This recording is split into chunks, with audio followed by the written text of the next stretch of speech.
Mr. Speaker, I rise to second this special motion, and I thank my chairman, my vice chairman, and the other members for sacrificing not just their Saturday, but their Madaraka.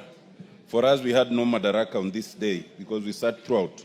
Mr. Speaker, it's important that Kenyans and this House understands the context in which we are recommending all the nominees to be passed. First of all, Mr. Speaker, we had a very robust vetting session. It was covered live in most of the stations. We posed to the nominees all the questions that had been raised by those who had objected. And there were 3 people who objected, Dr. Gikenyi, Mr. Omondi, and Ms. Masinde. And it is their constitutional right to object. But we were satisfied that all the objections they had raised were sufficiently dealt with to our satisfaction. It is important also to note that in some cases, we actually had to recall some of the nominees for further clarification when some of the members also raised issues which looked like they were not sufficiently addressed. And they came back and answered those questions sufficiently. Mr. Speaker, let me just very briefly speak to some of this.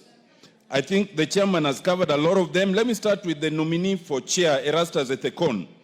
It is important to note that for you to be chair of IEBC, you must be qualified to be a judge of the Supreme Court under Article 166. To be a judge of the Supreme Court, you need either to have practiced for 15 years as an advocate, or been a judicial officer for 15 years, or have done something relevant in the field of law. We were satisfied that this nominee had practiced for 22 years continuously. But in addition, the work he has done over the period, including his current station as an expert in the African Union Development Agency, NEPAD, in South Africa, qualifies him in any other relevant field of law. And that is why we have recommended him. Mr. Speaker, Madam Anne Nderitu, objection was based on the fact that she is currently serving as the Registrar of Political Parties. Now, that was satisfied, Mr. Speaker, as explained by the chair, on the issue that the disqualification is on appointment. And this nominee produced to us a ruling by our own speaker of 4th December 2014, which has been religiously followed, that the disqualification comes at the point of appointment, and assured us that should she be successful, she will resign before appointment, and therefore it satisfied that objection. Mr. Speaker, Dr. Moses Alutalala is a man whose journey, who has had an odious educational odyssey, having qualified first as a primary school teacher with a diploma, and then rose through self-education to be one of the first parallel students in law. And his journey has been very long.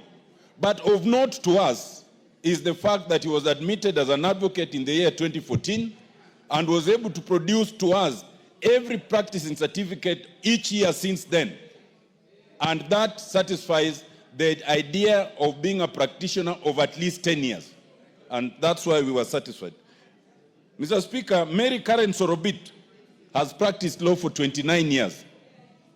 But an objection was raised that she may have been a member of the governing council of a political party, contrary to Article 88.